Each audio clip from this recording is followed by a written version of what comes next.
Hi guys, thank you for coming along. This is a really good turnout, so I'm really, really happy and excited to share this. And I just thought this would be the perfect start because we've been out a lovely beach party last night, but it's Friday morning. You know, let's ease into it, shall we? Just a little bit smooth, a little bit softly. We're about the user experience here, obviously. So there you go. Nice thought. Yeah. Brazil in 4K. There you go.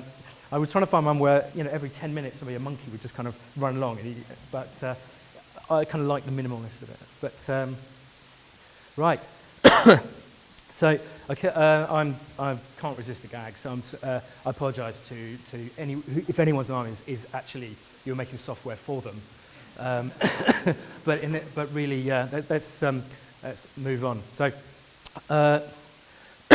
yeah, so I'm an avid tweeter most of the time. But if you could just turn your phones off to silent for a bit, because I don't think we'll have any zombie apocalypses or monkeys distracting us. It would be cool if we did. But it'd be great just to keep focused on what we're up to. Okay. Right. Welcome. So today I'm gonna. There's a few sort of phases we're going to move through. We'll have a break at some point that feels natural to us as we move on to grab some coffee. And kind of revitalise ourselves, and perhaps even do a bit of actual, UX testing out there, and then bring some information back. But excuse me. So today we're going to talk about your mum and other product problems, weird science, and take a leaf out of biological field research. Thank you. I'll get my coat. But there is going to be a fair bit of information I want to get across to you, but also about 8 hands-on things that will build up throughout the session. So, without further ado, I'm Mike Rawling. I'm the lead UX at Unruly, so I'm simultaneously the most senior guy and the most junior. So I do all the menial tasks, but UX type things, everything from buying the pencils through to UX research, user research, interaction design, UI engineer, UI designer, test participant recruiter. I get all proud.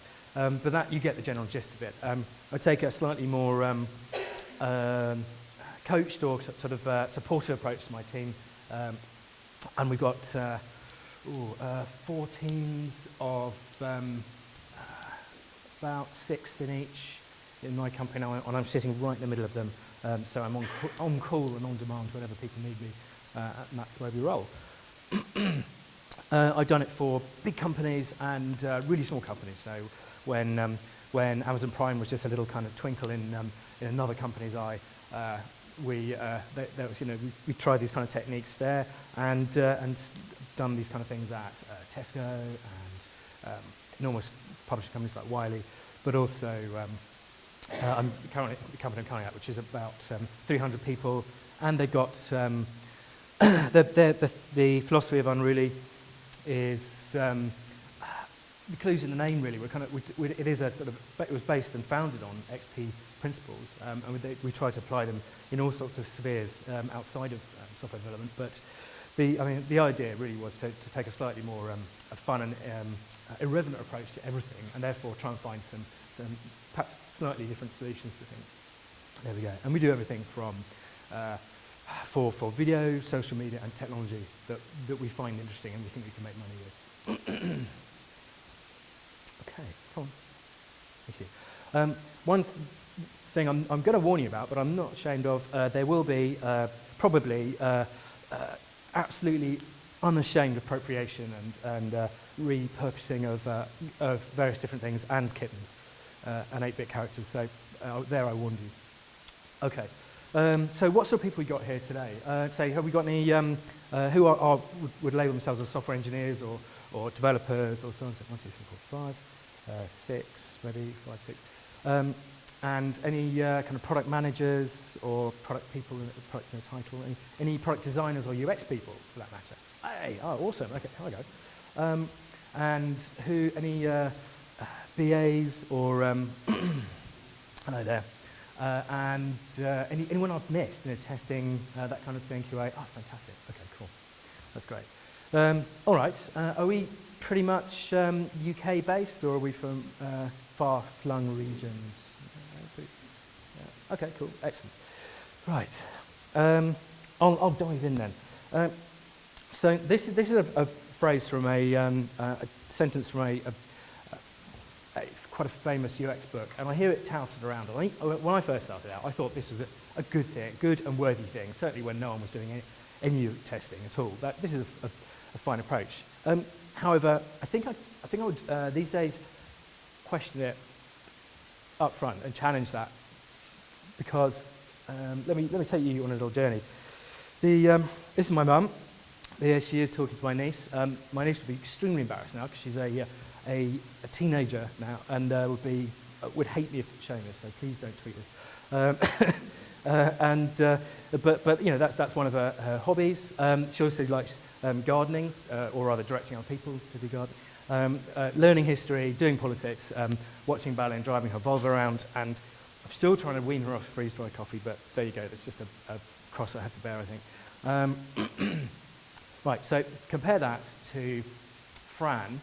This is a classic persona document. She's one of our persona for one of our products, and she is account director for a major creative agency. She's got a 13-inch MacBook, latest iPhone, latest iPad, excuse me, and works for an advertising agency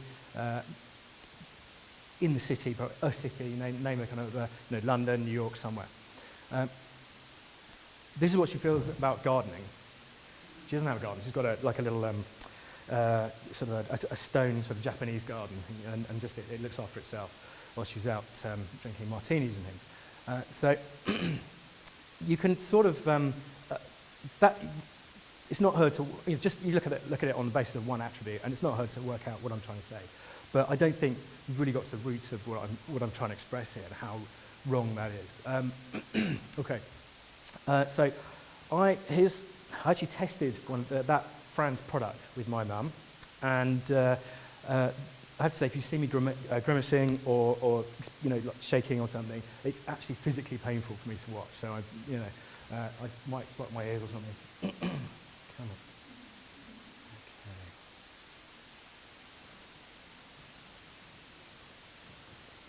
What's going to happen next?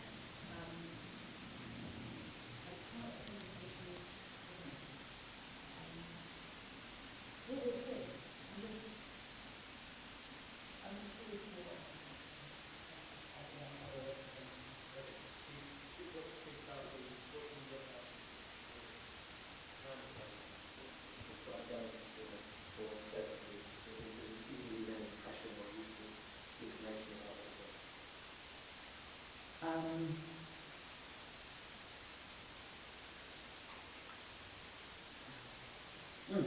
All right.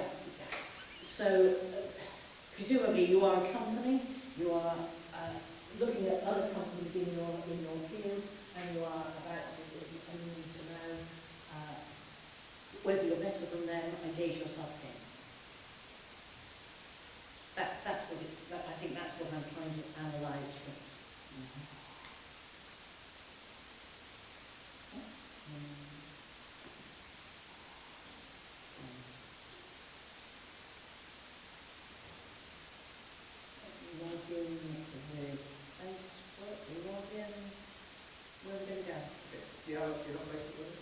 No.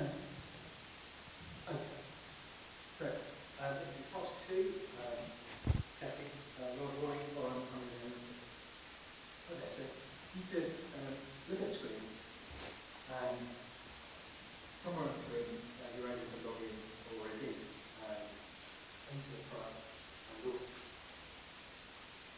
So you could... okay, so can I click onto this? Is this what we're pressing? Not doing that one, it's not that one. So I'm going to need to do one of these. Are you sure you've explored the whole page? No, I'm trying to do this as quickly as I can, really. Sorry. No, I haven't explored the whole page. But I don't think you need me to explore the whole page. It's within the browser, but I think that's enough. I can't take any more. Sorry. We didn't actually. We did speak to each other after this. We still do. It's fine. But being English, you could see, there's an awful lot going on underneath the surface in our communications there.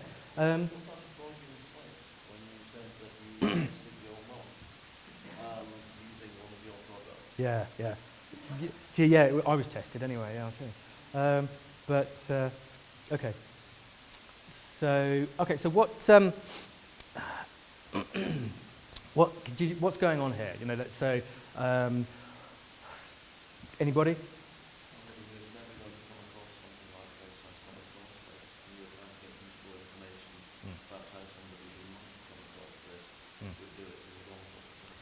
Absolutely. A very concise summary. Do you know the root of it? Do you know? Can anyone kind of throw any ideas about why the underlying problem is? What's the actual reason why?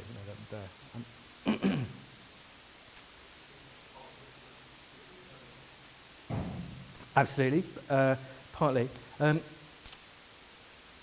think there's quite a kind of significant other reason. It might be an elephant in the room that we all think is pretty obvious, but sometimes these things are things we need to call out. And I think there's a fundamental one, which was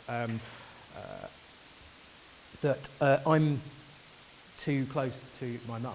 Clearly, she either wants to please me or is kind of grumpy. Why is Mike making me do this stupid thing? I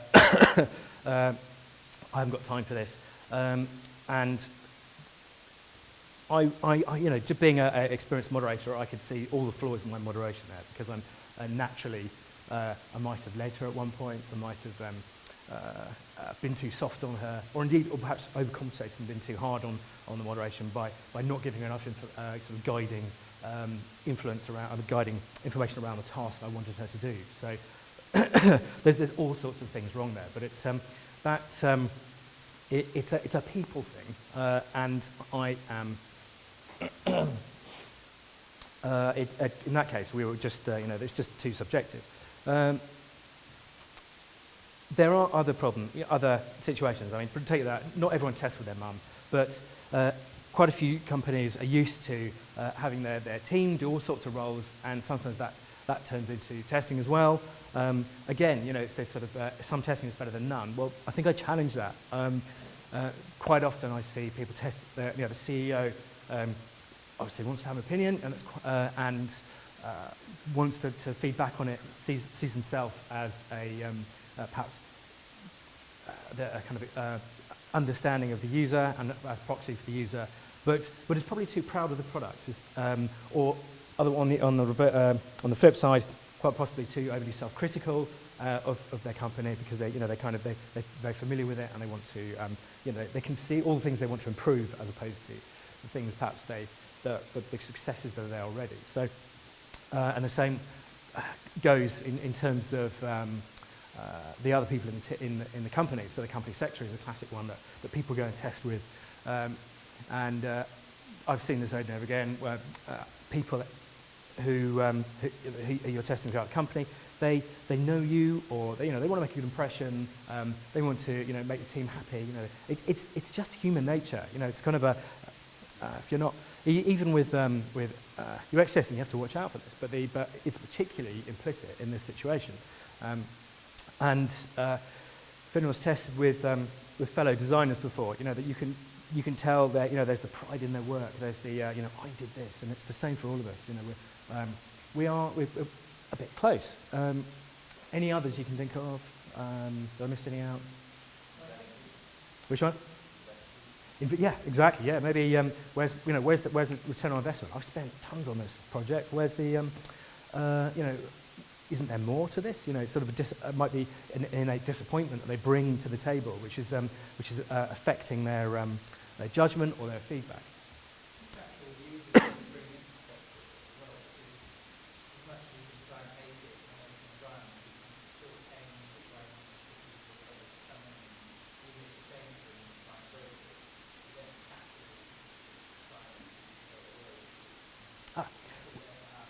Yeah. I think I think this is exactly what we're going to address today. There's a few little tweaks. In principle, that's a good thing to do, but in effect, it's the execution or the rigor of the process is something that we're going to look at today, definitely. Good spot there. So I think I want to introduce you to the weird science of applied psychology. You have to kind of give it a little bit of rope to understand what goes on with it. Has everyone seen this movie? Weird Science, brilliant 80s movie, or so bad it's good, depending on your perspective, but it's a wonderful thing.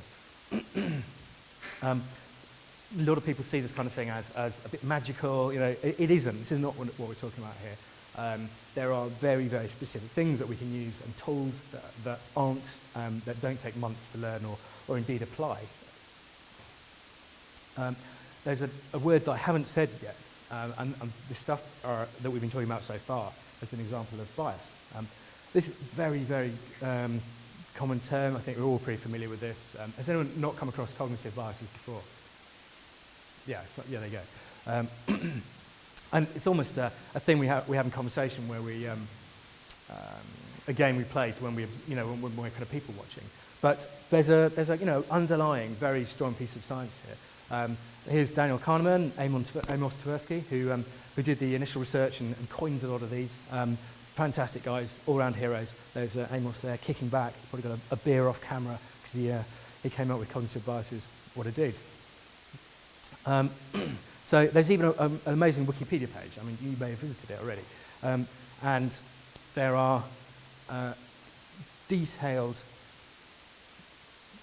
entries for these things. There's actually a total of, I think, 12 pages of different types of cognitive biases, which is great. But like I say, we do play it, I think, informally amongst ourselves when we're watching people, or even managing people. But I think there's, how often do we turn that lens on ourselves? So today, I've got this is our first kind of hands-on thing. And I'm going to hand around these, and I want you to break them up amongst yourselves. So the Royal Society of Account Planning, I always forget their name, came up with it, created this beautiful thing, commissioned it. I'll give you about half of those. Great, yeah, can you distribute these around? If you don't have enough, let me know, and I can kind of distribute them better. So they got some illustrators and designer guides to create this document, which has been around for some time. You may be familiar with it, and it sets out. Oops. If I can, you hang on to those, and I'll distribute these around everyone else. And you should have a bunch you can pick from. So have a look at these. Awesome. Yeah, about half a collection each. Half a pound each. So, right, what have you got? You've got a few there. A few more. Oops. There we go. There's some buried in there. Don't worry about the first few pages. It's the illustrations really you want to be looking at, which are quite cool. Yeah, a few more. Don't want to double up. Actually, these guys have got less, sorry. Whip them out from underneath you. Anyone not got enough of these, of the actual illustrations themselves? Got a few there. Yeah, there we go. You don't have that many. Yeah, there we go. Yes, chaos. Lovely. Great. Does anyone not have a really messy table with lots of illustrations on? Great. There we go. Cool. There's a few more. There's a few more. Then you've got loads. Anyone else not feeling chaotic right now? Great. There we go. Fantastic. All right, cool. So I think that's enough. Right, these are really awesome, and I think they're a great cheat sheet to remind you of what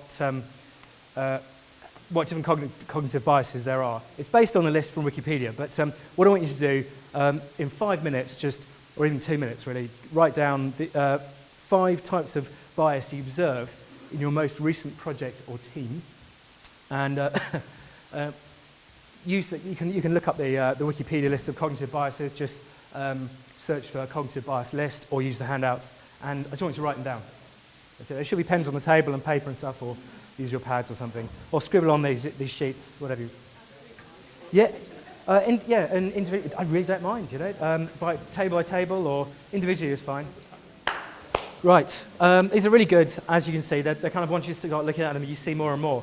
But I think we'll go around the tables really quickly and see what you guys found, if there's any patterns in your research.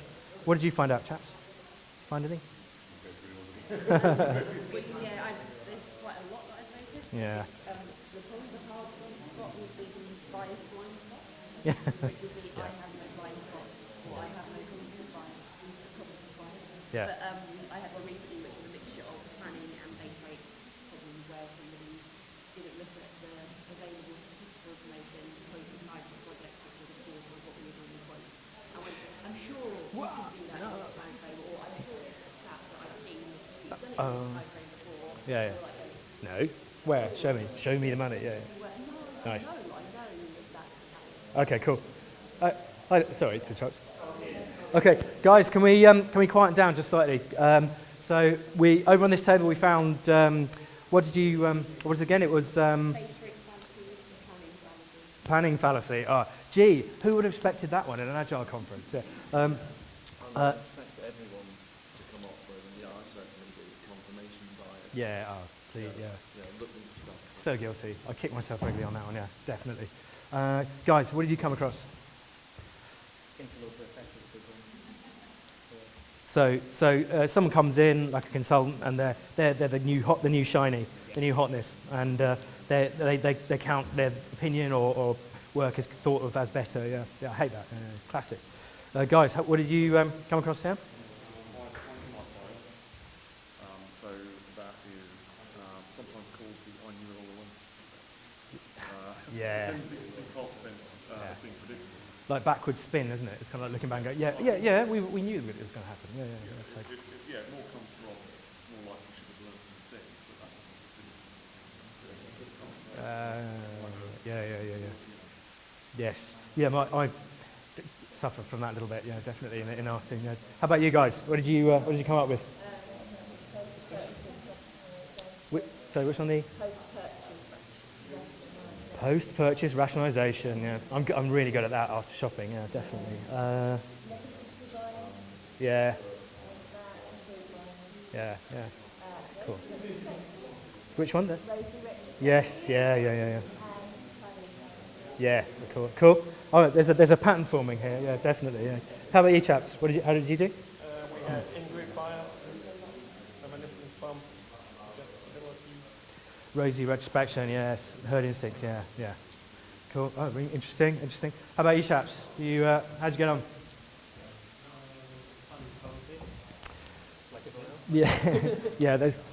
I'm seeing a high significance of this as a common thing. Yeah. Consistency bias. Oh yeah. Positive outcome. Yeah. I can see that. Yeah. That's not a bad reference actually. Yeah, I might have to kind of bring that into a lightning talk or something back at HQ. Yeah, I hadn't thought about that. Cool. How about you guys? What did you pick up? So I don't know group of engineers because that's superiority bias. I don't think there is one. Nice. Okay, fair enough. But maybe there is. Yeah. Okay. Cool. That's In our well spotted. there's quite a lot of near exposure effect. So we're expecting to do like incidents nearly because we're familiar with them. So we quite like familiarity. Yeah. And it's hard to kind of step out of the box a little bit. Yeah. Totally. Yeah. And then also probably projection bias. So if we see another set of things. Yeah. Fair enough. Cool. Okay, that's great. So I think once you start getting into this, you can start really, understanding, having a bit of self-retrospection about the kind of things that can go wrong in our normal lives, let alone testing. So I want a loose gag here, but just what we need to do first of all, this is the first lesson in setting up your UX testing or even running it is skew based on bias. So this is a really, really key thing. It's can defeat it with a kind of a humility or just awareness, really, mindfulness about that it is there. Okay. Come on, there we go. Okay. So there are other things as well that we really need to watch out for in testing situations. It's not all bad. We're going in the right direction, but there are some other things I just want to point out. Some people are very, very aware of these things. Some people overlook them. So the informality of things like startup culture can breed throw away, throw out the baby with the bathwater. So you don't want all the kind of the time, the really time-intensive UX research that takes weeks and weeks, but at the same time, it's not getting feedback. It's a little bit more than that. So watch out for just listening to users and hearing, just writing down feedback. It's not sign-off either. A lot of people confuse this in their flow or process. It's easy to confuse acceptance criteria and kind of sign off with research and getting results from testing. And it's not UAT either. I think most people come across that. It's if you've worked in a large company, it's particularly for a tester, obviously, but it's just because UAT, user acceptance testing, it has user in the title. People think, oh, we've done this. Or it has some relationship, and there's not really any particularly, unless you've built it in. Okay, so the next challenge, I think, that really we need to understand when we're doing any testing. One of the biases of testing is not testing hard enough, and if you don't feel like this after testing, you're probably not doing it right. Okay, so sometimes it does feel like being slapped in the face with a wet fish. It can be uncomfortable. I know some of the guys who are from my team who I've taken along to testing and watching users, they actually sort of look on their first experience as perhaps not the most positive, because it was it's kind of oh no, they're going to criticise my work, or it's your this is creation you've made. You spent time building this thing and effort and planning its release and so on. So, but if you're doing it right, if you're getting, if you're really learning stuff, that's their face. But it is it's like running. So we've got to overlook that first experience and break through the wall. The other challenge I get quite often is people criticise more informal testing for its lack of formality, I guess. If it's not done in a lab with all controlled conditions, it doesn't count. It's nothing. And actually, I think I would absolutely counter that for the reason we're here today. I think, and part of the approach, which I find a heck of a lot more useful than just sitting in a lab, which is it's not quite as hard as you think. You've never done it before, so you might just need a camera, or a testing laptop, or a participant's phone, even a pad, and something to test. So the next challenge, I'd say, is there's an enormous debate, and it goes in. Don't deny it, UX people. It goes in fashions over years. It is how many people do you test with? Excuse me. And it's a bit of a bum fight sometimes, but essentially, I think we can still rely on this. Don't throw things. It's not expensive, because each cycle, this is by a classic graph by some what people call the grandfather of UX and his colleague Jacob Nielsen and Don Norman, and they did tons and tons of tests over the years, and then collated them like a meta piece of analysis about what kind of results they're getting. And essentially, the clues in the graph is quite clear. You can get, where are we? If I stand back a minute. No. Yeah, there you go. So if you do about 5, you'll get maybe 80% of the people and the bugs and the problems with your software. That's not bad. That's going to give you some. You're going to find some of the biggest stuff and the biggest problems, and having things to solve is a nice problem to have. These are actionable insights that you can use. So this is good, but it's not quite as simple as just testing with 5 people. Yeah, we're done.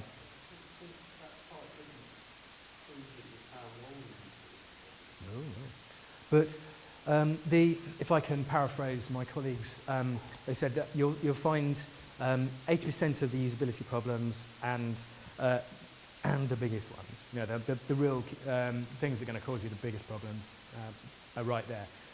It depends on the kind of testing you're doing, what kind of response you get and how helpful you are. It's part of the reason why I'm here explaining some of the details today is because of the nuances involved. So we'll get into some of that later, I think. Yeah.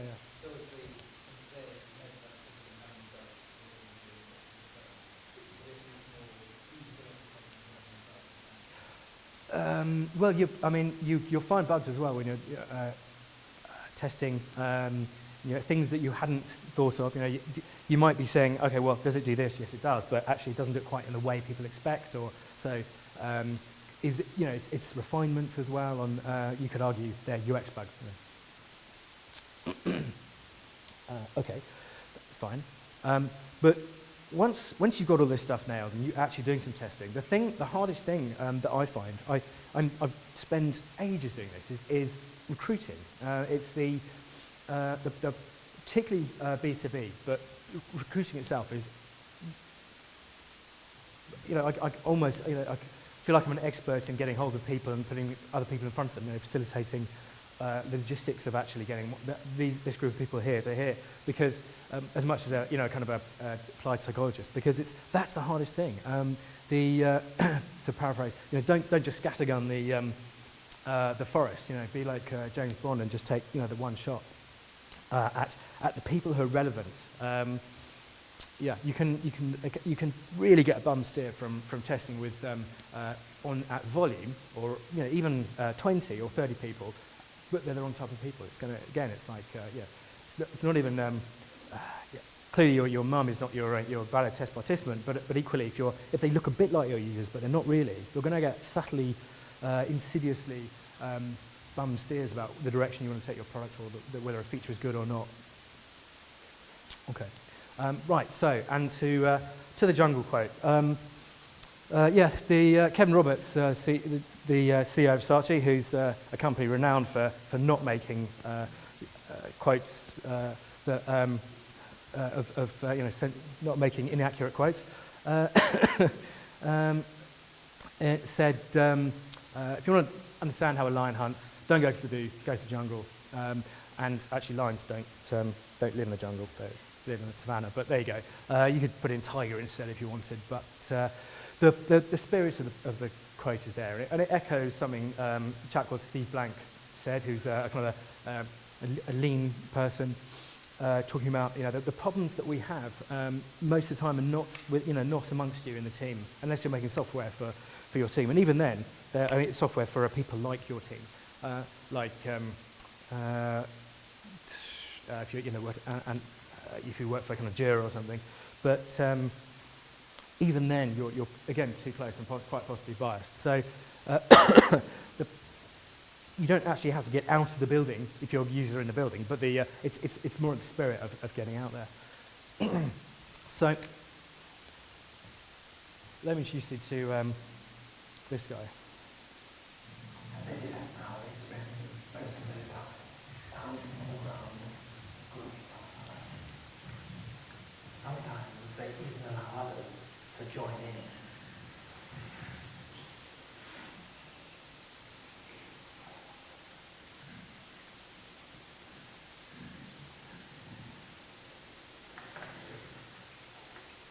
There is more meaning, mutual understanding, and exchanging of grants with a gorilla than any other animal I know.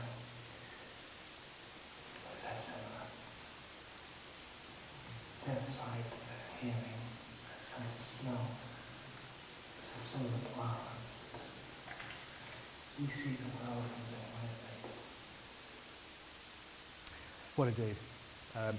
We used to play a game with a team. Who would you like as a celebrity mum and dad? And that's my celebrity dad right there. He's a classic piece of British television, and of amazing quality and groundbreaking. But I'm not saying users are gorillas, by the way. Don't go tweeting that. But I have to say, this inspires me. So, what am I saying? Be the naturalist. Well, see these guys. They're out in the jungle, in the forest. They've got their toolkits. They've got their notepads. Perhaps what's that? A little kind of field microscope or something. Collecting datas qualitatively, using their eyes to observe exactly what's going on. Looking out, watching the environment, and seeing maybe the flow of water, what kind of type of trees there are, and this kind of thing. So this is biology field research. And whilst UX often takes quite a lot of influence from applied psychology, I think we could take a hell of a lot more from this kind of this area than we currently do. Okay. So how do we go about doing that? Yes, it needs, we're trying to instill kind of team-level empathy. So the guys who are creating the software, when they're making all those kind of micro decisions as they're writing software or writing stories, or anyone, writing tests, this is something that UX people are very familiar with. It's the kind of one of the agile approaches, but we're used to kind of trying to marinate the whole team in this kind of information. So it's in user intelligence, and that's fine. But in kind of continuous environments, you can't always be there, or we don't want to go off and have one person being that kind of bottleneck of testing. So I think much as we can do coding paired, much as we can do paired design, that's not a new thing. I think there was a talk mentioned in talks last year here as well. And even our very own Adrian Howard mentioned something about paired design. But I would like to talk about paired testing, paired user experience testing together. Now, it's not always easy to get the guys involved. There are various ways of doing it, and certainly you're here already. You're kind of obviously interested, but there are once you get rolling, there's ways and means of solving that problem. Once you get rolling, it's pretty good. So things you could do, really practical things like when I go and visit users out in the field, go into the jungle, I sometimes print out a cheat sheet of questions, the things you want to find out, and I'll pass it over to my to the guy I'm bringing with me, so maybe my fellow software developer or the PM or whoever's coming along, and maybe they're familiar with exactly those details, maybe not. But it's a good prompt, and frankly, it's quite useful for myself to keep a summary of what's going on. Equally, things that have worked in the past have been. See, this is a very good one. This was stuck up on the radiator next to the pairing desk, and what happens was the guys pairing could, if they were in the middle of doing something and they realised they didn't know a piece of information about a user, they just write it on a post-it, stick it up there. And next time I'm doing testing, next time we're seeing users, because they're not always there with us, we can add it to our script and then test that thing, find out that piece of information. It's a similar extended process of writing these things. Equally, coming back from comments or coming back from testing, writing that stuff up in and putting it on our board is pretty useful. And it just reminds us what's going on there. It's a consistent thing, keeping it changing. And yeah, equally, after we've visited places, we'll have different methods of capturing the information afterwards, but getting it out of notes and out of people's brains and into a single place, communicating it is really, really key. So trying to write out or do lightning talks on what you discovered is pretty gnarly, pretty useful. Okay, so it is, yeah, like I say, recruiting is pretty hard, but what I find is when I say I'm spending a lot of time recruiting, it's more like continuously looking for opportunities. So rather than thinking about testing, writing UX tests is pretty easy once if you're in the zone and you know what you want to find out. But it's spotting those opportunities coming up. So maybe a salesperson is going out to make a pitch, or perhaps the customer service guys are meeting some people or something, and you've got an opportunity to go face to face with some people, and that's when you strike. Don't actually shoot them, but bring your script along and start asking questions in the most appropriate way for that situation.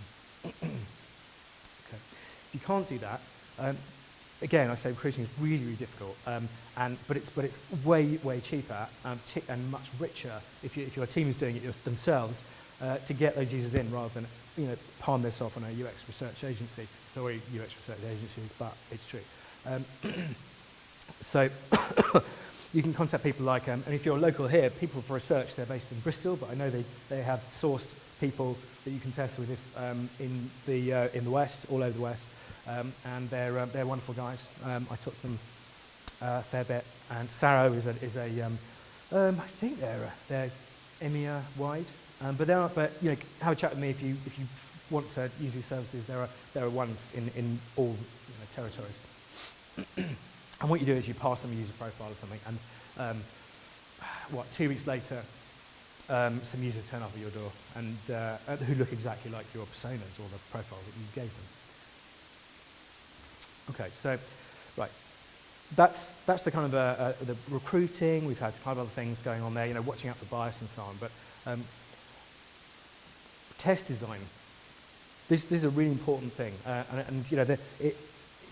whether it's testing TDD or writing any sort of test is important. But there are so many types of UX tests. There are, I'd say, probably 40 types of UX research you could use, and if you count subtypes, just times that by another 100 or something at a zero, because it's great and rich and wonderful, but at the same time it can seem like a bit of a deep well, and just people fall back to the same old way of testing. But I've got a couple of examples I want you on either end of the scale, which I want to show you that I've discovered that work.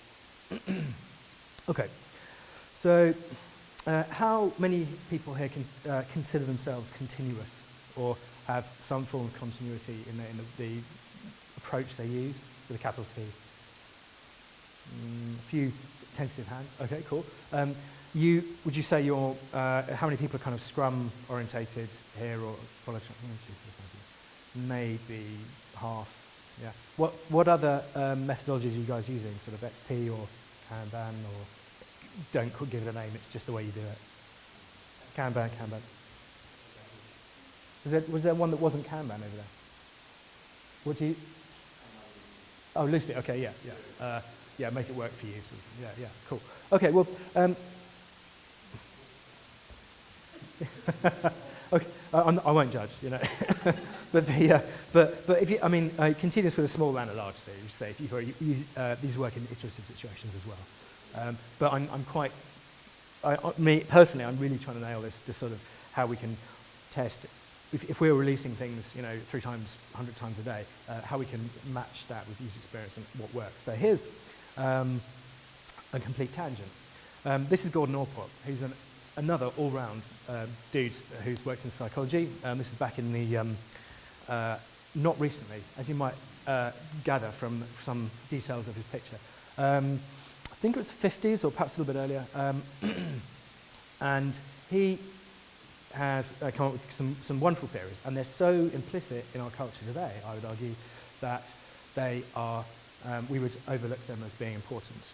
I even would, I might even go as far as to say it might have been the kind of implicit, one of the implicit influences on doing pairing. So there I said it.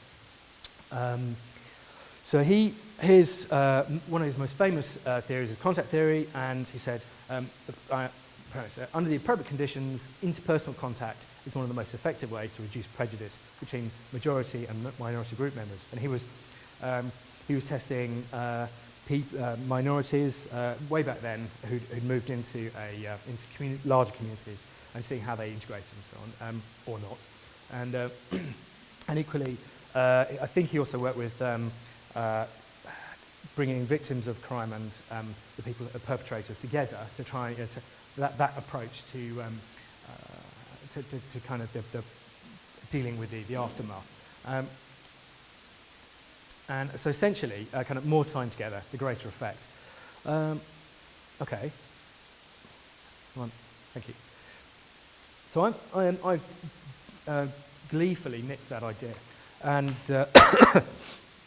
and was thinking about how pilots spend time, have to have like 1,000 hours to fly jets, or if you want to pilot a passenger jet, you need to maintain a sort of a certain level of hours all the time. And I think that is quite a nice idea in your kind of as time progresses for face time with users. So the way I look at it is a kind of essentially you kind of consider all the team members and in your team, large or small, and ethnography, if you're not familiar with the term, is quite a kind of deep dive approach. You go and it's a bit like something called contextual inquiry, where you visit the users, you spend time with them, you actually sit with them, perhaps even do their job, and really understand, get under the skin of what they're doing. One of the biggest challenges is actually, whilst you're there, you affect the environment. It's kind of like Schrodinger's cat of UX. And you, but that's a whole kind of a dialogue and a technique you master over time. But certainly, spending time and understanding the environment is the wider piece around the place your product is going to be used is really, really important. So, for instance, building an app on a phone that perhaps has quite a lot of audio feedback because you thought it was a great idea and is associated with that might not be so good if it was a train app. Because if you're on a train station, there's lots of noise, booming sounds, all different frequencies. And you're just not going to hear it as a user. And it's a fairly facile example, but you get where I'm going with this. If you understand the environment, there are things that can really floor your product if you're not looking at these things. So that's why ethnography, but this exposure hours is quite a nice thing. And if we've had quite a long-term thing going on where we visit. I go along to some users every once a week.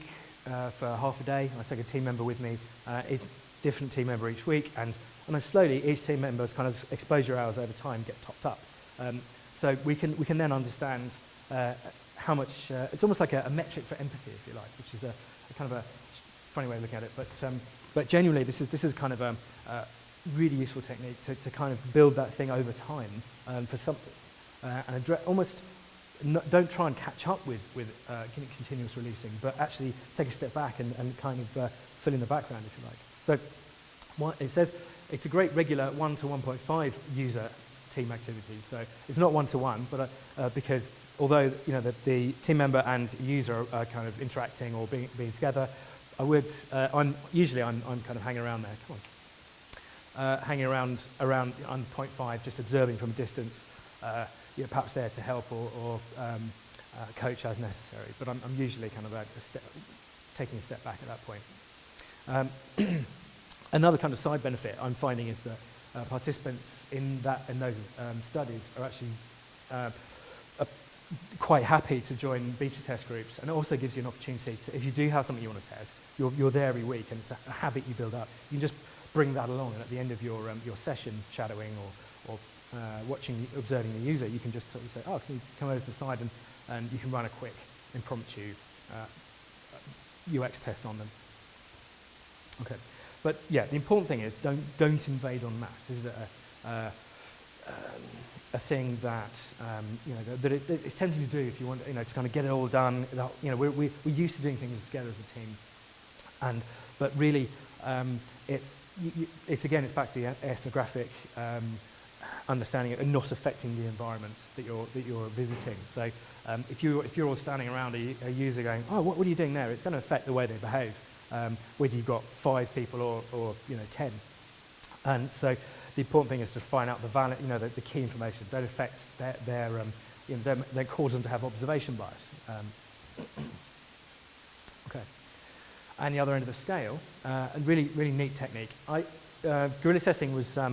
It's still really, really powerful technique for finding stuff out. It's who's done any of this kind of thing before? Yeah. But, cool. Yeah, I mean, and did you find it useful? Did it feedback? Good stuff, yeah? Yeah. It's amazing, and I can't, I find this 10 times more useful than laboratory-style testing. It's, in a lab, it's white, people have had to travel to get there, out of their usual environment, where in this place, it doesn't have to be a coffee shop. If people are using your app at a coffee shop, yes, that's the right place, but find the right place. If you're building a app with flight checker app, then go to the airport and hang out at the Costa there or something like that. Get people in the kind of mental state that they're going to be in when they're using your app. These little details really affect their responses. It still surprises me. A button that looks perfectly innocent in one on its own or in one environment can be completely wrong, even annoying and frustrating in another. So this stuff is pretty critical. It can feel a bit like this though. I find it difficult even today to get started. But once you're going, it's okay. But imagine that's what you look like to the user, and you're going, hey, come and talk to me. You need like one of these charity muggers who are trying to get you to stop as you're walking down the street or something. And it can feel a bit like that. But I think once you get started and be kind of natural and easygoing with it, I think people are pretty happy to help. It's quite surprising. Okay, so on that basis, seeing as only 3 of you have done it, I've got a little exercise for you. You'll be pleased to hear. I will be quiet now for at least 5 minutes. And I want you to stand up, everybody, stand up, please, and go around the room, find someone you haven't spoken to one-to-one before, complete stranger, and identify and record one detail thing they notice about your appearance or clothing. Ask them what they notice about you, okay? So, just doesn't matter. It could be like you're wearing blue shoes or something. Okay, so, right, so what did you guys find out? What were your observations of you? I was very red and white. Oh, okay. Right, there we go. And comment was made that it has a Where's Wally t-shirt. Which actually, which is fine. Oh, okay, Somebody said that about 3 years ago. I wear a t-shirt occasionally, but I'm always aware that I may be in a situation of being accused of being Where's Wally when I put it on. But it was the one I decided to put on today, fully in that role. Kind of the opposite of my t-shirt. Yeah. If you can see it, it's probably hidden to you. Yeah. Sorry. Okay, one thing that someone commented about you. I like the seaside. Oh, right, okay, yeah, so you do, yeah, excellent. She's wearing a starfish, thank you, necklace. One thing that someone commented about yourself? Cool, okay. Carl? That it looks as though I have multiple people. Okay. It's a style choice, yeah, it's a design element, yeah, nice. How about yourself? I have big fur. Okay, right. You do? Okay, cool, yeah, excellent. How about you guys? Okay, all right. Tats? Yeah, cool. How about yourself?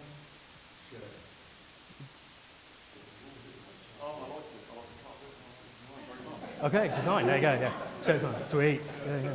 Cool, there you go. It's a bit of a mutual appreciation society, isn't it? Going on? Yeah. Cool. What did anyone spot about you? One thing. That I look awesome. Okay, cool. Okay, fair enough. Cool. Nice. Pardon? Yeah. Okay, interesting. Cool. Yeah, great. Accurate. Nice. Very nice. Yeah, cool. Perfect for the weather. Yeah, I see. We just see through the surface. Yeah, definitely. Yeah. A bit more analysis needed, I think, on that comment. But no, John, it doesn't imply it. Okay. How about you chaps? 50 Shades of Grey. So, someone needs to join me on the podium, I think. Yeah. Got some good gags. Oh, okay. Yeah. Okay, cool. Yeah. Okay. How about you? Okay. I'm certainly trying to fight the system by not wearing my lanyard. I've got a summary draft one. Okay, cool. An unusual one. Okay, yeah. Nice, it's cool about that. Okay, cool. Okay, well, excellent. Yeah, so this seems like a slightly facile exercise, but actually there's a very this is like these are the kinds of things that can that you pick up on, that you can observe about people, and that's just one thing. Imagine all the things you could learn if you had them for 5 minutes or 10 minutes, you know. Okay, so there's other methods are interviewing. If you get time to spend with people more than in quite often, I find this quite successful in more corporate environments, because it's quite a you can make, you know, hire a meeting room for a day, or book a meeting room for a day, and then ask people to come in and chat about their you know, ask them about their what they do, how they do things. Again, I quite perhaps even if you get the chance to do it in the context. What I found was actually doing testing in guerrilla testing. If you're doing a within participants test, which is where you show people several things in a test, variations of a thing perhaps, to counterpoint them. If you break up the gaps, if you break up the test with conversation and subtly finding out what sort of people they are and information about them, you actually reduce the kind of what's called practice effect. So if you have rapid succession of tests, sometimes people just get good at testing, you know, as opposed to genuinely giving their feedback on things. You know, so you're upping, you know, reducing that skew again. Okay. Oh, you pushed my focus group button there. Okay. I don't like focus groups, I'm afraid. I find them. It's kind of me. It's for me, being an environmentalist in the UX sense. It's that sort of thing. I think that we need to get out of the lab, get out of the office in the same way. I think having people all around in a controlled situation. There's team and variables in that situation, but I'd definitely go with one-to-one. I think that's really cool. But make it really relaxed, and we'll talk about. We'll work into this, and for that very reason, it's important that we're going to talk about it in a minute. Okay. Yeah. Yeah, absolutely. Yeah. If they're too subtle, if they're really subtle differences, and we get a lot with our video players at Unruly. Qualitative research becomes less and less useful. You're really pushing the boundaries at that point, and you really want to go into the differences can only be spotted, or actual significant patterns can only be seen if you're doing it at volume, which of course is quantitative testing, which is a slightly different area. But I think we're in the industry generally. Correct me if I'm wrong, but we're pretty good at quantitative data gathering. You know, this is a big thing over the last few years. You know, big data, blah blah, and that's a problem that we're trying to solve elsewhere. But well, I'm talking about qualitative here, which is you can still do that, and I would recommend it, but you know, don't make them too similar. Really, yeah. Why is there a dog in the corner? Well, there is such thing as dog UX. I met a lady who does it. She's not mad. You know, she's generally, it's quite interesting. There you go. Google it. So there are other sources as well. I mentioned lots of the techniques, you know, that you can use in your day-to-day stuff, but there are other things like user diaries. UX people love these, particularly dedicated UX researchers find them incredibly useful when they've got the time to analyze them. The guys at the Times newspaper recently were trying to figure out how people are using their app, which is the biggest traffic they get on their iPad app. And massive duration times. You know, they're seeing there, which is unknown in other publications, where they're like 20 minutes, 40 minutes reading through stuff, which is amazing. But they can't really, you know, pop up in someone's house and say, you know, oh, hi, you know, whilst you're doing that, can you tell me what you're doing? And in that natural environment, it's really hard to break into. So if you can get a small group of people who are happy to do that, perhaps people selected, you can perhaps send out a survey to kind of get people to sign up or something to gather a group together, and then if they're interested, get them involved, give them a little diary, and literally they write down what they do as they go along, day to day, session by session, and it's amazing what comes back. It really is. It's not. It's a really valid technique. But there's all sorts of other places you can find it, find this kind of qualitative information that just is a little bit of analysis to turn it into sort of useful insights. Things like customer service records, classic places to look for this stuff, tech support issues. There's I always see patterns in not just about things that are wrong, but more about an area and give you guidance towards things that you need to fix. So it doesn't necessarily need to be always, you know, a kind of a gorilla test or a one-to-one. And there's also lots and lots of types. My favourite is makes me always think of this, which is why I like it. It's not India Pale, though, but it is IPA, and that is interpretive phenomenological analysis. Trying saying that after a few beers. Which is a technique, a kind of interview technique of using comparisons and so on. I can tell you about it afterwards. It's really interesting. It's not a beginner technique, but but after you've done this sort of thing a few times, it's pretty cool to pick up, and helps you get very, very specific about something without being without being really kind of pushy about getting to the problem. It's quite a natural approach to things. Remote user research is a great one, I find. It means you can probably pair on writing your testing. So here's the kind of the interface of a typical remote user testing tool. Anyone use these before?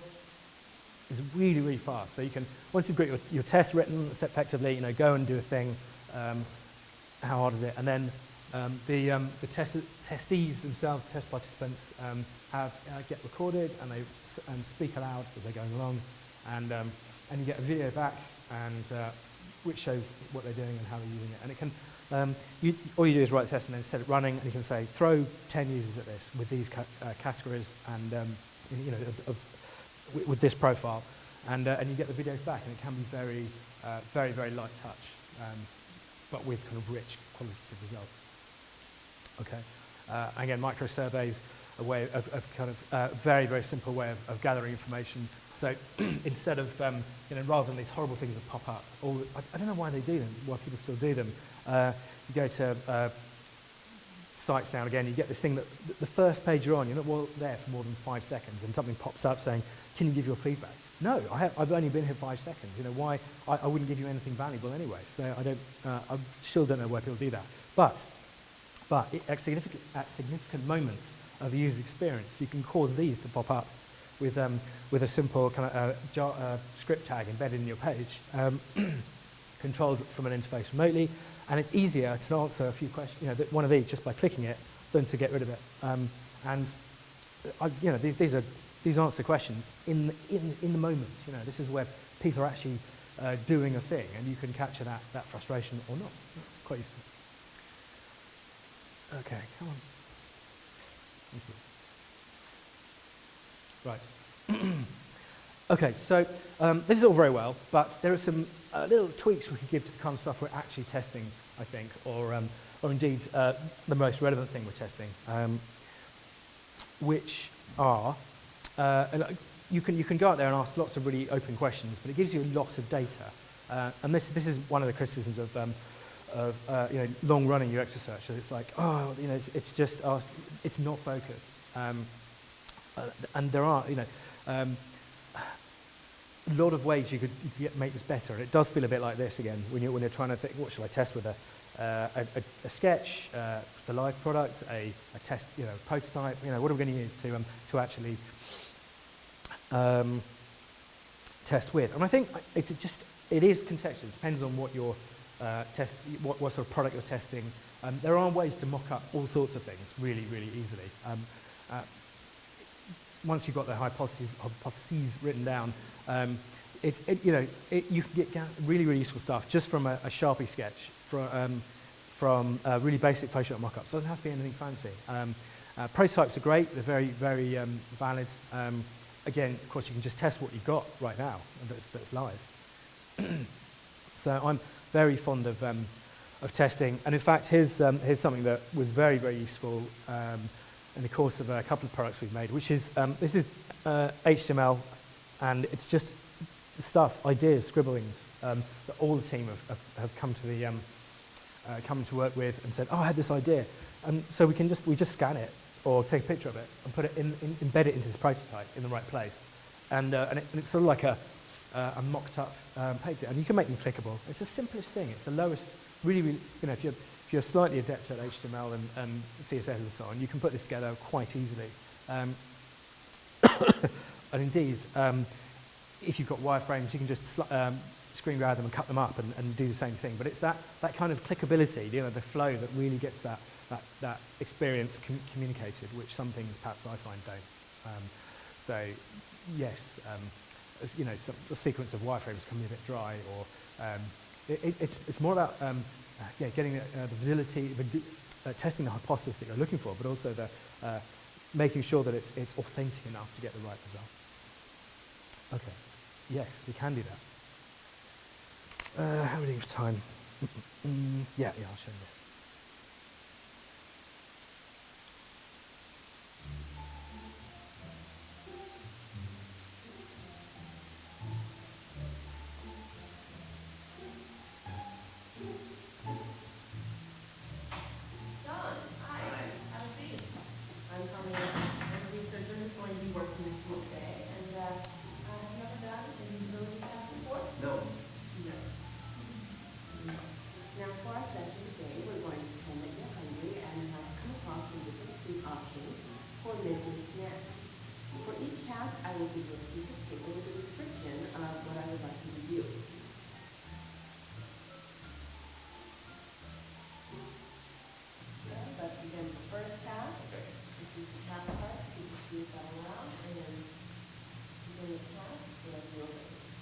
Show me how you would eat this.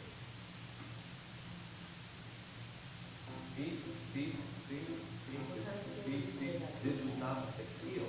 Watch, if I do this, I'm gonna get it. Well, it's round like the egg. I just thought maybe it was, crap. My food right now, I use orange peel and wheat, but how look at that. Isn't that amazing? Oh.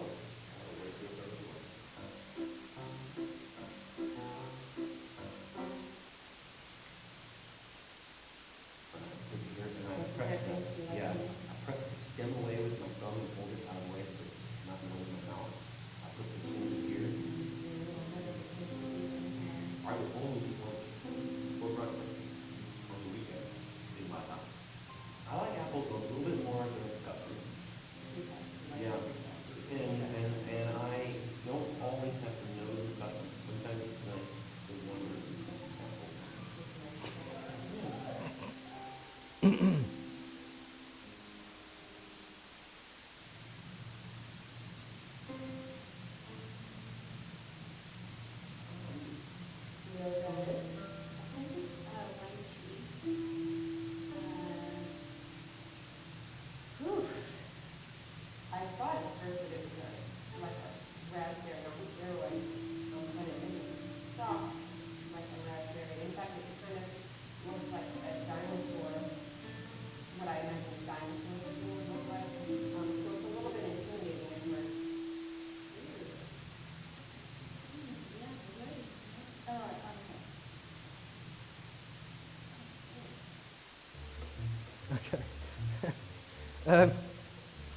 Yeah, there's just a few of the techniques that, if you've not seen the usability test, it's just a fun way of seeing the kind of in progress, if you like. But it's yeah, hopefully it gives you an idea about the kind of things and the way you might do it.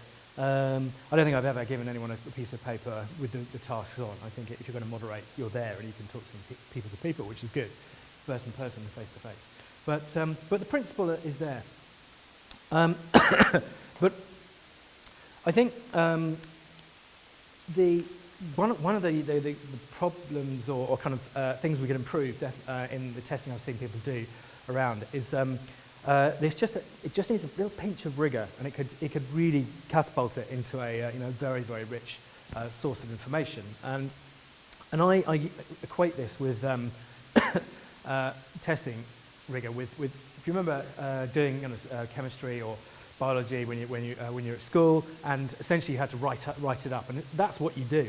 And this is a pretty good way of watchword of a sort of sequence of events that you can follow to remember what, for any test. It applies to anything big and small. So you've got your hypotheses, just check the methods, choose your design, this is where you're choosing what type of test to do. Don't forget the apparatus, it's often overlooked. The apparatus, bring things like a spare phone, spare bits of paper, pens, it's really easy to forget, but if you list it out, it's surprisingly useful, I'm not going to teach you to suck eggs, but it's this kind of a little touch of formality that really takes it to the next level. Obviously, recruitment is a big thing. We've spoken about that. There's the experiment itself, and then you go kind of results, analysis, conclusions. And these are extremely important, but these are not the same. Okay, right. So I've been doing an awful lot of talking. I appreciate that. And what I want you to do, we're going to have an exercise next, and I might give you a break first. I might just kind of set it up and let you think about it. Yeah, I'm going to do that. Is usability test, agileonthebeach.co.uk. So Alan, Belle, all the guys, Emmy, are all set for next year. So that's what we're going to do. And you've all probably seen it on either on mobile or on your desktop when you were booking it. What we're going to do is create an impromptu test lab at each table. Each team will, I think there's enough here. We might have to kind of add a few people. If this gentleman will come and sit with this team, I think we'll have pretty well-balanced teams. Maybe I'll join you guys or something, or ask Emmy to join those guys. So each one of you need to, between yourselves, allocate one of the guys as a test participant. You only need one of those. Then a moderator. You could sort of cycle through those depending throughout for each test, but probably maybe the same one is good. And then observers, people who are sitting back and watching, because myself, speaking as a person who's quite often moderating, it's really nice to have someone looking for a different perspective, seeing things you didn't notice, and also, you're not a very good moderator if you're kind of writing down every second frantically. So, what the test participant did. So, these are all three really key roles in a test. So, that's what we're going to do next. There's a couple more things to help you guys along. So, moderators, if you're going to be a moderator, this is the kind of you're a bit of a Willy Wonka. You're sort of guiding people in. You're putting candidate at ease, the test participant at ease, and scene setting. And so this is a very classic piece of boilerplate I've slightly doctored, but these things take a test from something that's marginally useful but not quite accurate to absolutely, being spot on, pin sharp in terms of results. So as you read these out, when for every single user, it gets boring, but do it. We do this for a living. You can't hurt our feelings.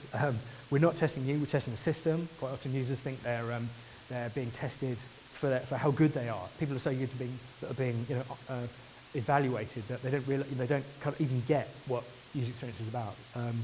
So that's a good one. Quite often, people feel a little bit strange about being videoed. So it's really important to kind of express that, or even if you're recording audio.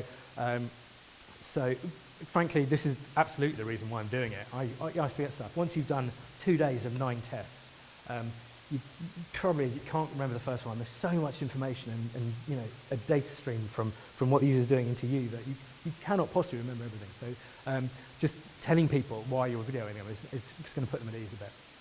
And the last thing is, before you start off on your test, is I'm going to show you a prototype. Some things may appear odd or not functioning. In this usability review, call this out when you see it. Really simple introductions. And you could there may be slightly different instructions if we're using a prototype or something. Does anyone have either phones or laptops, or we can provide some pen and paper if you want to sketch out, make a prototype. But amongst yourselves, we're going to choose an artifact to test. The easiest will probably be on a phone or a laptop, and then we'll get testing. But just a couple more things I want to fill in with. So you'll need a focused task list. So even if it's like 2 or 3 tasks, or 2 tasks. Find out what you think the most important thing is. What are the websites trying to do?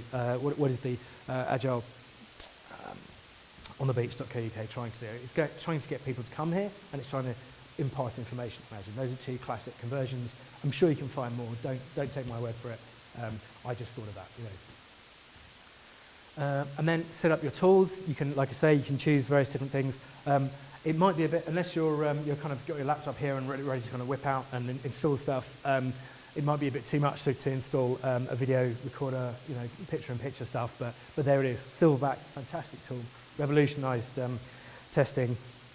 It's taken software for UX testing used to be £3,000, £5,000 a pop, and you'd need a massive training course to learn how to use it. These days, this stuff is really, really useful, and it just basically captures a feed from the webcam, the audio, and what the user's doing on screen, and you can look at it later. And it's about $60 or something, if that, probably, yeah. Or even website printouts, or whatever's around. It's just find the thing, design your test. So, what I'm going to do actually is scoot forward and just I think we need a quick coffee break first. But whilst you're out there, if you do go out there for 5 minutes, I would up to 12 o'clock. Perhaps even once you've chosen your task list, corner a person and ask them. Maybe it's quite possible you might be able to get a step up in your results by getting 2 sources of information. So before we get to testing, I think we probably could do a really quick break, and I'll be back here for 12 o'clock. Okay, cool.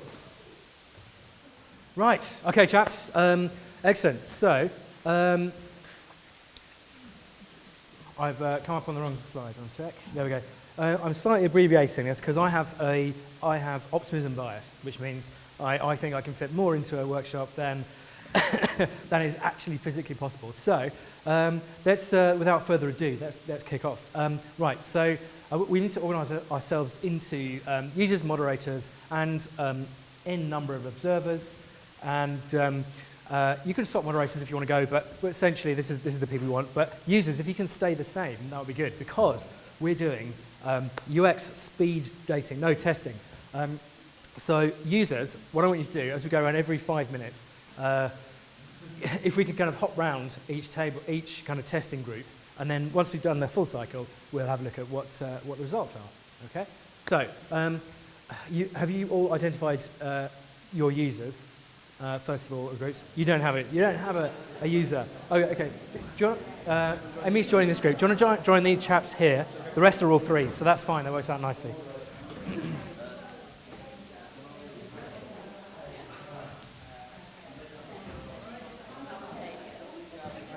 Five seconds. 4, 3, 2, 1, and stop. So, and switch. We could go around one more time, please. So, Emmy, going to the one at the back. You chaps come round. Lovely. Perfect. You know the drill. And just one more time, and switch. Up we go. Come on, Emmy. Okay, right. Well, that was really awesome. Well done. Thank you very much. That's great. Yes, it was slightly rushed, and that's kind of the point. It is sometimes you are strapped for time. Users are, particularly when you're guerrilla testing, to keep people's motivation and boredom levels, to keep their interest and genuine focus. You can't often test more than about 15 minutes anyway, depending on how lengthy the tasks are. But anyway, that was really great. I think we also realised that a bit of preparation beforehand can be really helpful, and hopefully that's kind of showed you by example. But we are overrunning slightly. I expect some of you may have noticed with watches, and if you wouldn't mind going on another 5 minutes, 8 minutes, something like that, we can just tie this up with some, just kind of complete the loop and finish off the presentation. That'd be amazing.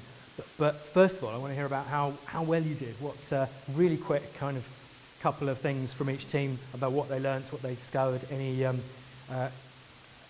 about what the users did, and also about their technique, whether they could improve their design, or indeed did they improve their test design as they went along. You, sir? The users generally try very hard to do stuff in the sense that they might not have done if they had not been taking part in a test case. I think almost everybody would have given up long before they managed to find ways to actually put the ticket for next year if they weren't trying to please us, the people who were interested. Yeah, so that's interesting. So perfect. You've allowed for skew, and therefore you've got a clear conclusion, but quite confident one, I imagine, where perhaps the guys could, the takeaway for the team is to, the moment the tickets are not available anymore, to have a link straight onto next year. Yeah, very cool. Perfect.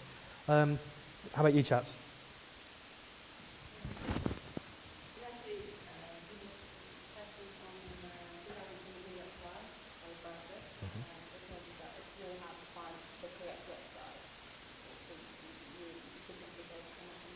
Huh, okay, interesting.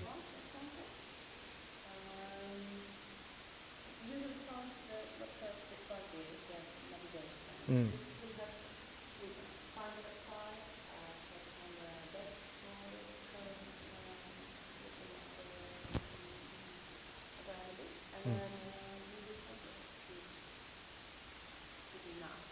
So you found some detailed sort of little things that could be optimised on the journey. Oh, that's great. Ah. Yeah. Okay. Yeah. Okay, that's really awesome. Great. I wouldn't have expected that. That's great testing the before experience. Yeah, cool. You guys went off piste of it, didn't you? Yeah. So what were you up to?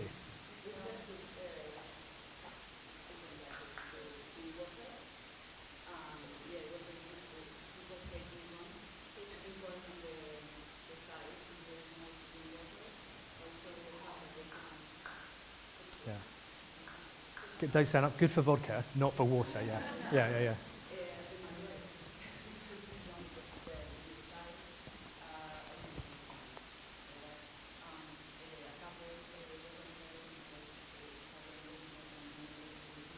Mm.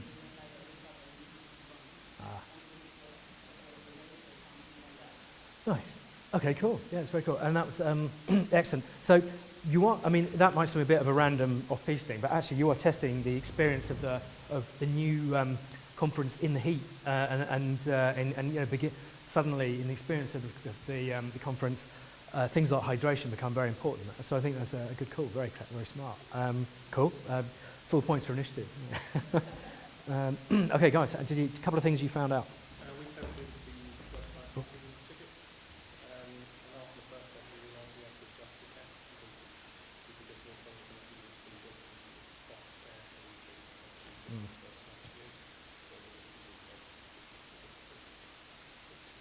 Yeah, in fact, having something saying book tickets for next year would be a clear way of, a positive way of saying there are no more tickets, rather than saying go away, no more tickets. Yeah.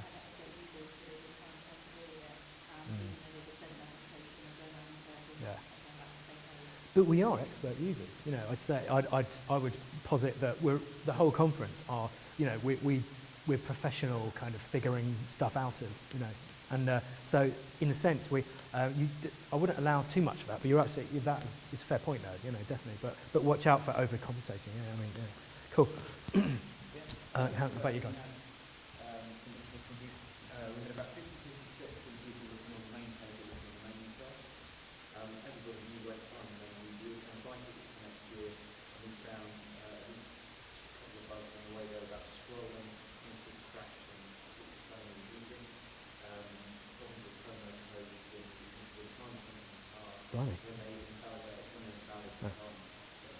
Yeah.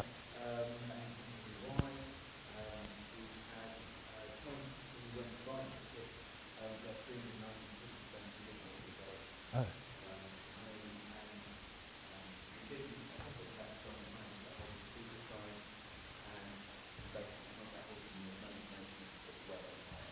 Or even coming soon, yeah. Oh no.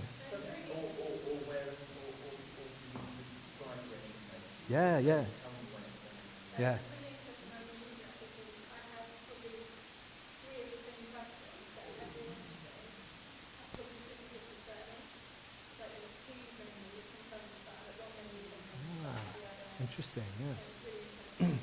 Cool. And that's something as well. So before this test, I had a look at this back myself as well, like an answer found that analysis. So I was very conscious that my unconscious bias of really knowing about experience and getting to test on that experience may have been very Yeah. Well, yeah. Yeah. Sometimes it's enough to be aware of it.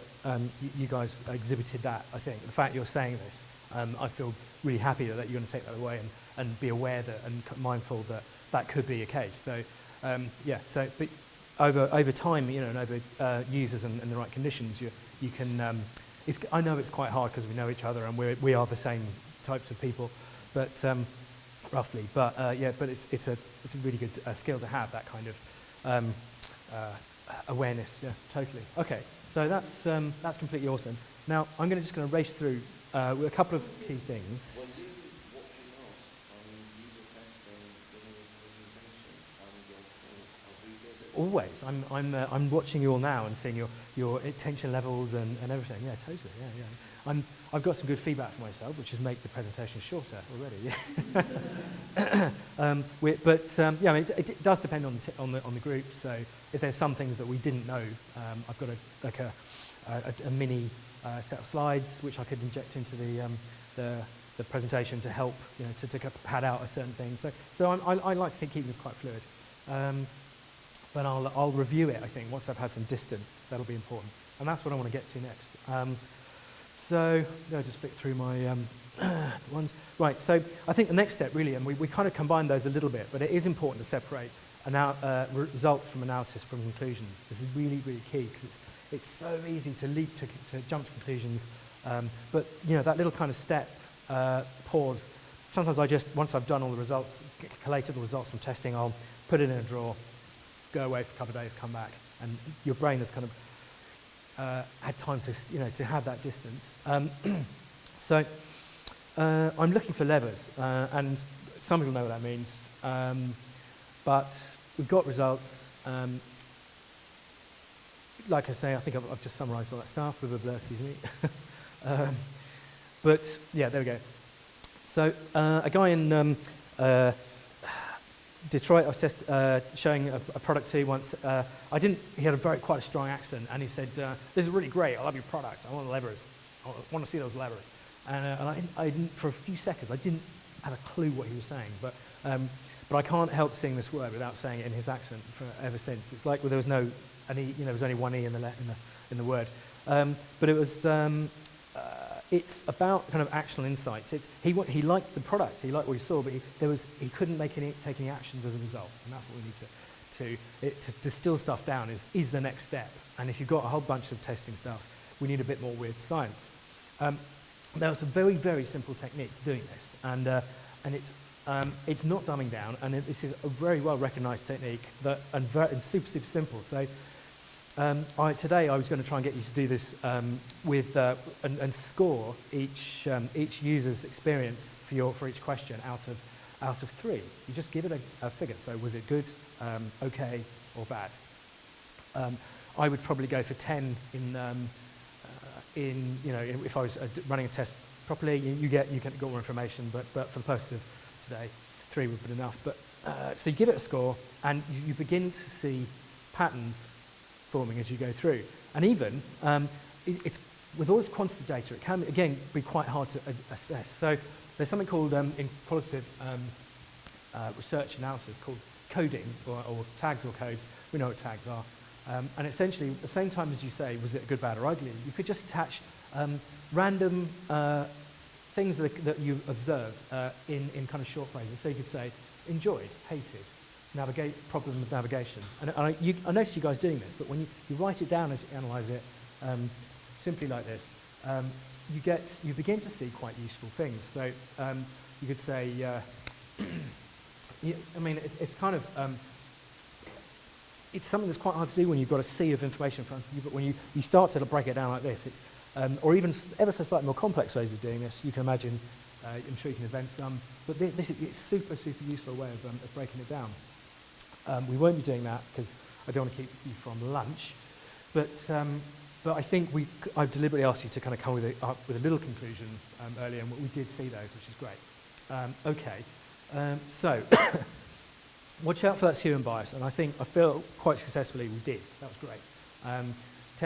So test with actual users, find those people. 5 users is better than 1,000 slightly off, people who aren't quite like your users.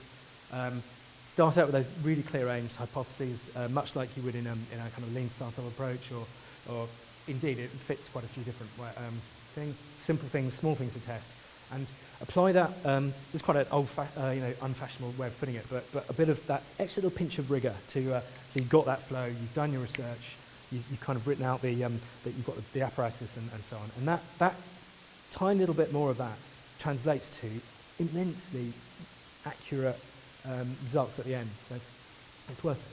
And it gives you stuff you can be confident in, basically. This also, one complaint about kind of more loose testing is that it's not repeatable. So obviously you see, once you've got that kind of process and you're repeating it as you went along, it's that repeatability which gives it the value, the kind of the consistency.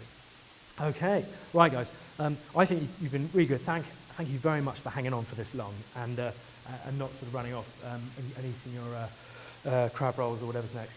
But I do want to award you. So category 1 is best observations, and category 2 is the best research team. Now, I'm not the kind of person who gives prizes for participating, but honestly, I thought you kind of jumped into this challenge, and even at short notice, with a 2-minute thing, it was great, really, really good.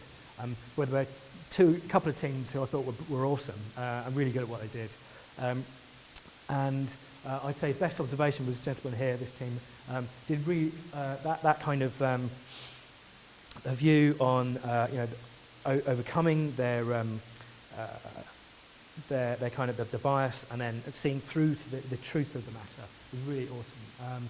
And I actually liked the innovation which you guys brought because you were thinking a little bit wider. I love the fact that you were testing the bit outside the website, how to find it first. That was really awesome as well. But I thought the fact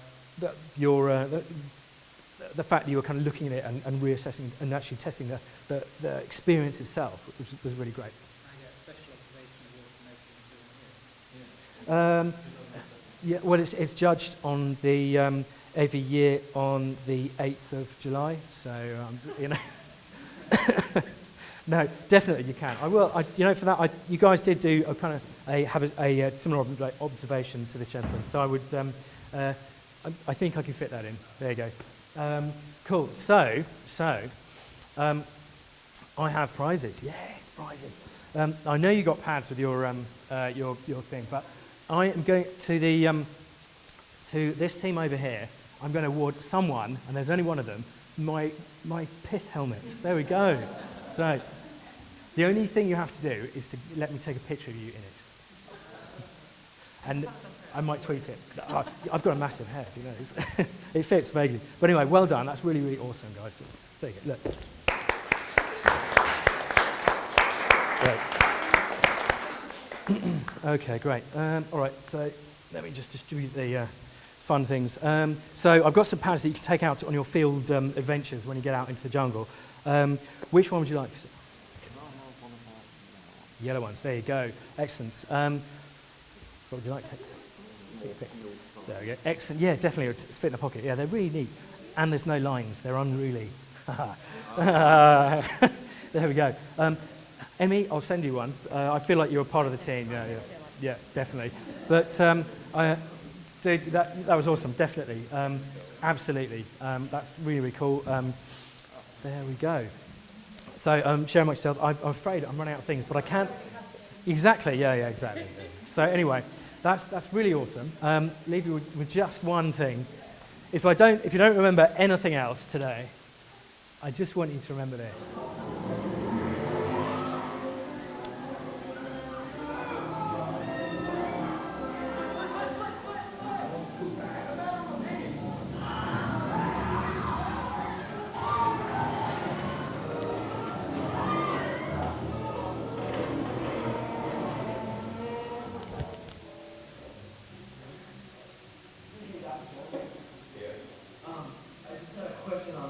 another culture model. Read your word chart on fusion. That most of the life.